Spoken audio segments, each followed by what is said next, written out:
ऑफिसमधनं जेव्हा मी घरी येते ना, घरी आल्यानंतर कितीही जरी दमलेली असली ना, तरी घरात जेव्हा पाऊल टाकते ना, तेव्हा एक माझ्यामध्ये खूप वेगळी एनर्जी येते. आणि ही जी एनर्जी जेव्हा मी किचनमध्ये एंटर करते ना, तेव्हा तर ती अगदी डबल होऊन जाते. घरासाठी छोटंसं काहीतरी जेव्हा मी घेऊन येते ना, तेव्हा मन अगदी माझं भरून येतं. आणि आज अशाच काही गोष्टी मी आजच्या व्हिडिओमधून तुमच्याबरोबर शेअर पण करणार आहे. कधी-कधी मला वाटतं ना, आयुष्य परफेक्ट असण्याची गरज नसते. दिवस किती साधा आहे यापेक्षा ना, त्या दिवसात आपण किती प्रेमाने जगलो ना, याला खूप महत्त्व असतं. आपल्या घरासाठी केलेली छोटी-छोटी खरेदी आणि आपल्या माणसांसाठी आपण केलेली तयारी आणि त्या दिवसाच्या शेवटी मिळणारी मनःशांती शांती, हे खरं सुख आहे. तर तुम्ही मला नेहमी बऱ्याच वेळा विचारत असता, "प्राजक्ता, एवढं सगळं तू हसतमुखाने कसं करत असते?" तर त्याचं रिझन हेच आहे. नमस्कार मैत्रिणींनो, मी प्राजक्ता आपल्या एका नवीन ब्लॉगमध्ये तुमच्या सगळ्यांचं खूप मनापासून स्वागत करते. सकाळी ऑफिसला जाताना मी छोले भिजत घालून गेलेली आणि तुम्हाला माहिती आहे की छोले, वाटाणे, कडधान्य थोडंसं पचायला संध्याकाळच्या वेळेस जड जातात. आणि जसं जेवणाचा टायमिंग पण माझा काय असा संध्याकाळचा 7-8 वगैरे असा नसतो, 9 वाजेपर्यंत पण नसतो.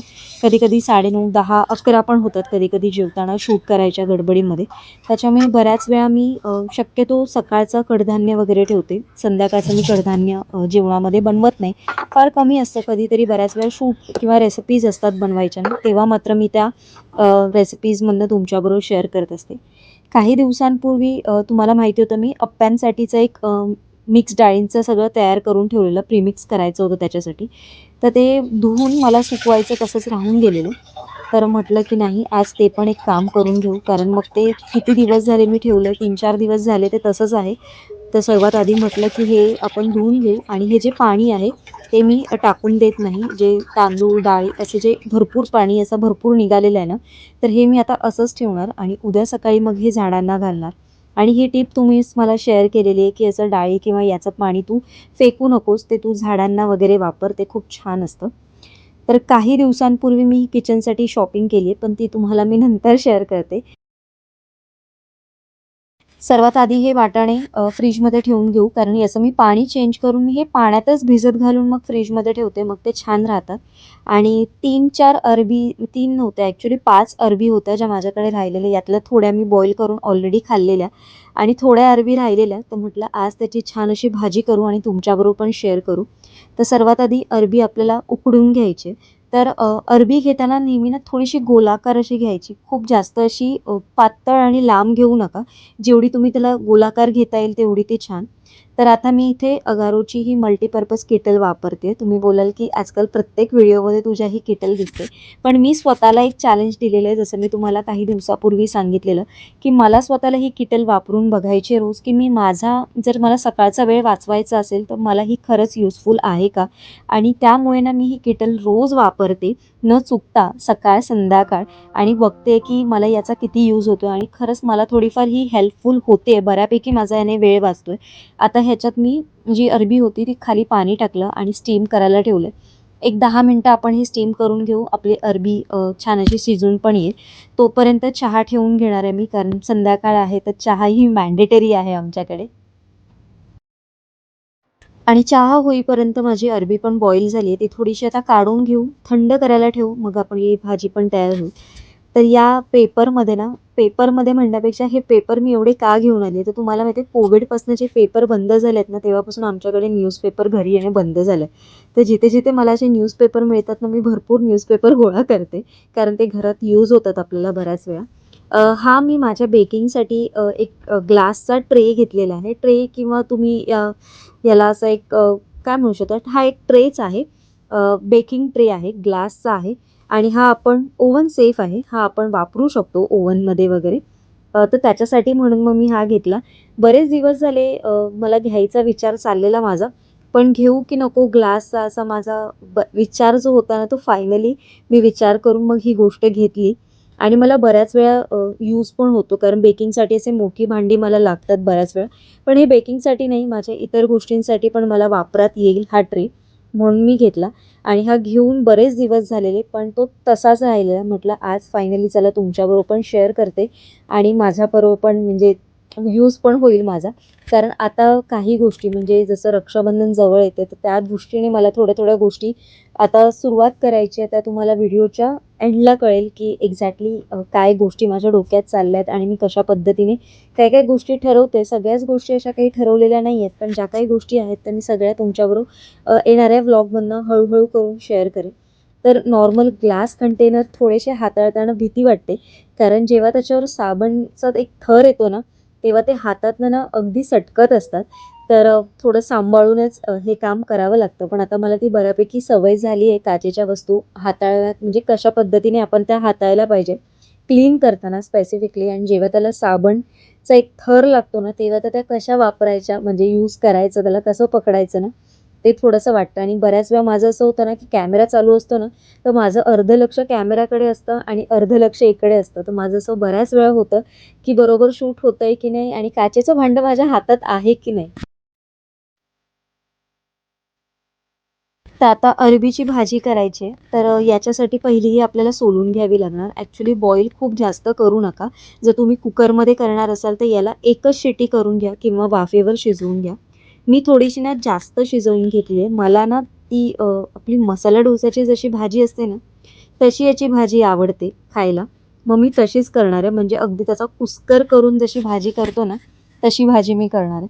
तर तुम्ही नॉर्मल जर तुम्हाला भाजी करायची असेल तर तुम्ही कमी बॉईल करा. कारण ना ऑलरेडी ही रताळी म्हणते ही जी अरबी आहे ना रताळ्यासारखी दिसणारी, खूप गुळगुळीत असतात. हाताला अगदी चिकट-चिकट होऊन जातात. म्हणजे तुम्ही सोलताना ना जर ती जास्त शिजवली असेल ना, तर अगदी हाताला पूर्णपणे चिटकून जातील. त्याच्यामुळे जेवढी तुम्हाला ती कमी बॉईल करता येतील तेवढी तुम्ही बॉईल करा. आणि जर बॉईल करताना तुम्हाला मीठ टाकायला जमलं, तर तुम्ही मीठ देखील टाका. म्हणजे कुकरला वगैरे जेव्हा आपण शिट्या करतो ना, तेव्हा त्याच्यामध्ये थोडंसं मीठ टाका. मी आता मीठ वगैरे वापरलेलं नाहीये, कारण मी स्टीम केलेली फक्त. तरी पण स्टीम करून घेताना मी थोडीशी जास्त बॉईल केली आहेत त्याला. आता तुम्हाला ज्या साईज शेपमध्ये हवेत म्हणजे मोठे, छोटे जे काही तुकडे करायचे असतील, कापायचे असतील, कट करायचे असतील, तसे तुम्ही याचे कटिंग करून घ्या. खूप अगदी जाडसर ठेवू नका, खूप कमी छोटे-छोटे पण ठेवू नका. अगदी मीडियम साईज असेल तर त्याचे तुम्ही 2 किंवा 3च तुकडे करा. तर आता फोडणी पण अगदी साधी सिंपल पद्धतीने करायची. आणि ही जी कढई आहे ना, याच्यासाठी मला भरपूर साऱ्या कमेंट येतात अजूनही. म्हणजे इव्हन शॉर्ट व्हिडिओमध्ये किंवा लाँग व्हिडिओमध्ये दोन्ही व्हिडिओमध्ये जेव्हा ही मी कढई वापरते, तर बऱ्याचशा अशा कमेंट येतात, की "ही कढई कुठून घेतली आहेस तू?" तर ही एक ऑफलाईन शॉपमधनं मी घेतलेली आहे. त्याच्यामुळे माझ्याकडे याची लिंक वगैरे अवेलेबल नाही आहे. पण कढई खूप सुंदर आहे. मी घेताना खूप जास्त विचार केलेला आहे घेताना. पण आता घेतल्यानंतर मला असं वाटते नाही, खूप छान अशी आपली ही कढई आहे. आणि याच्यामध्ये मी डेलीच्या म्हणजे टिफिनच्या ना भरपूर भाज्या याच्यात करते. तर आता फोडणीसाठी मी भरपूर लसूण घेतलाय आणि कलोंजी टाकले. कलोंजीने टेस्ट थोडी छान येते. याच्यामध्ये थोडीशी राई, थोडंसं जिरं आणि भरपूर अशी हिरवी जी मिरची असते आपली बारीक चॉप करून ती आपण टाकायची याच्यामध्ये. परतून घ्यायचं सगळं. थोडंसं किंचितसं मीठ टाका आणि याच्यामध्ये जे सुके मसाले आहेत ते आपण वरतून टाकणार आहोत. मी आता फक्त याच्यामध्ये अरबी टाकली आहे आणि अरबी ना थोडीशी माझी जास्त उकडलेली आहे आणि मला थोडीशी अशी ती काय बोलतात जसं मी तुम्हाला म्हटलं मसाला डोसाची भाजी असते ना, तशी भाजी आवडते याची. म्हणून मग मी ते थोडीशी जास्त बॉईल केल्यामुळे ती अगदी चिटकून जाते, नाहीतर मग ती थोडीशी मोकळी होते. आता आपण याच्यामध्ये सुक्या मसाल्यामध्ये लाल मिरची पावडर, धणा पावडर आणि त्याचबरोबर थोडासा तुम्हाला जर हळद किंवा आमचूर पावडर तुमच्याकडे असेल तर ती तुम्ही वापरा. माझ्याकडे आमचूर पावडर अवेलेबल नाही आहे आणि मला याच्यामध्ये कोकमाचा आगळ घालून ही भाजी आवडते.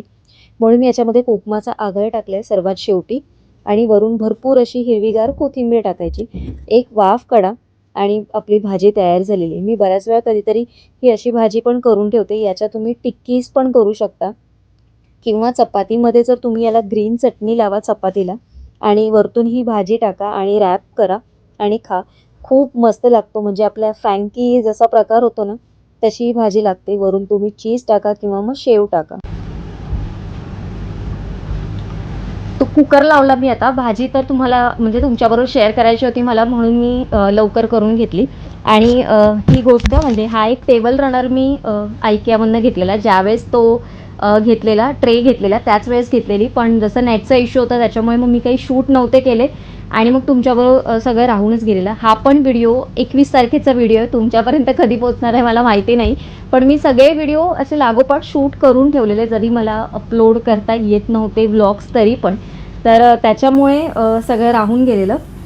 तर हा बघा, हा असा एक टेबल रनर आहे. हा थोडासा मला ऑफमध्ये मिळाला. हा मला 100 रुपीजला मिळाला आहे, म्हणजे 109 रुपीजला मला हा मिळाला टेबल रनर. थोडासा वेगळा कलर आहे आणि आता कसं थोडेसे शूट्स वगैरे असतात माझे कधी ना कधीतरी, तर मग त्याच्यासाठी यूज होईल मला म्हणून मी घेतला. याची ओरिजिनल कॉस्ट आय थिंक काहीतरी 599 का 699 अशी होती, पण मला मिळाला. म्हटलं छान आहे कलर, थोडासा असं लाईट. आणि जेव्हा ब्रँड्स जेव्हा आपल्याला सांगतात ना, तर त्यांचं ह्या सगळ्या गोष्टी खूप असतात. म्हणजे तुम्हाला अगदी लाईट कलर यूज करायचं आहे, सगळं न्यूट्रल कलर वगैरे तुम्ही यूज करा, अशा खूप साऱ्या गोष्टी असतात त्यांच्या ब्रँडच्या. म्हणजे जेवढं व्हिडिओमध्ये दिसतं तेवढं असं सोपं आणि इझी नसतं, किंवा असं वाटतं की ही खूप ब्रँडबरोबर वगैरे काम करते वगैरे, किंवा अशा सगळ्या गोष्टी असतात. पण त्या गोष्टी आता मला बोलायच्या नाही आहेत, पण त्यांना खूप असतं, म्हणजे पर्टिक्युलर ती लोकं खूप असतात. म्हणजे ही वस्तू अशीच हवी, इवन हा गोष्ट अशीच हवी, ही गोष्ट पण अशीच हवी. त्याच्यासाठी मग एवढे काय म्हणतात ना, एवढे त्यांना 2-3 वेळा अप्रुव्हलला द्यावे लागतात, एवढे एक्स्ट्राचे शॉर्ट्स वगैरे घ्यावे लागतात. तर म्हटलं आता फेस्टिवल सगळे चालू होतील ना, तर म्हटलं हा एक मिळाला तर घेऊया. आणि IKEAच्या सेलबद्दल म्हणाल तर तुम्ही IKEAचे मेंबर्स व्हा, म्हणजे तुम्ही ऑनलाईन त्यांच्या वेबसाईटवर रजिस्ट्रेशन करून ठेवा. तुम्हाला त्यांचे मेल्स येत राहतात, त्याच्यावरून तुम्हाला अपडेट्स मिळत राहणार की त्यांचं सेल आहे किंवा नाही. ते लक बाय चान्स आहे, कधीतरी आपण सेलमध्ये गेलो तर प्रत्येक गोष्ट मिळेलच असं नाही. मला आता कसं जवळ आहे IKEA, खूपच जवळ आहे, त्याच्यामुळे मी असं 2-3 वेळा फेऱ्या मारते आणि मग लकीली मला एखाद्या वेळेस जर मिळालं तर मग मिळतात आणि त्यावेळेसच मी त्या गोष्टी परचेस करते. नाही तर इतर वेळेस तर त्या जाऊन घेणं थोडंसं महाग वाटतं. म्हणजे आत्ता तरी मला त्या गोष्टी महाग वाटतात सध्या तरी. तर मग मला असं वाटतं की योग्य, हां ठीक आहे, या रेटला हे ओके आहे, तरच मग मी ती गोष्ट घेते, जशी ही गोष्ट घेतली आहे. तर चला आता याच्या येणाऱ्या नंतरच्या व्लॉगमध्ये तुम्हाला थोडंसं रक्षाबंधनचं मला थोडीशी प्रिपरेशन करायचे, त्याच्यामुळे मी व्लॉग आता कशा पद्धतीने शूट करायचं हे थोडंसं माझ्या डोक्यात खूप जास्त असं फिरतं आहे. कारण बेकिंग आणि जे काही चॉकलेट मेकिंग आहे ना, हे खूप काम आहे ना, म्हणजे अगदी त्याचं टेम्परेचर थोडं जरी इकडे तिकडे झालं ना तरी पूर्ण सगळा म्हणजे म्हणजे गोंधळ होऊन जातो. त्याच्यामुळे त्या गोष्टींना अगदी पेशन्सने काम करून सगळ्या गोष्टी खूप विचार करून कराव्या लागतात. ऐन वेळेस ज्या ऑर्डर्स येतात त्यांचं पण सगळं मॅनेज झालं पाहिजे.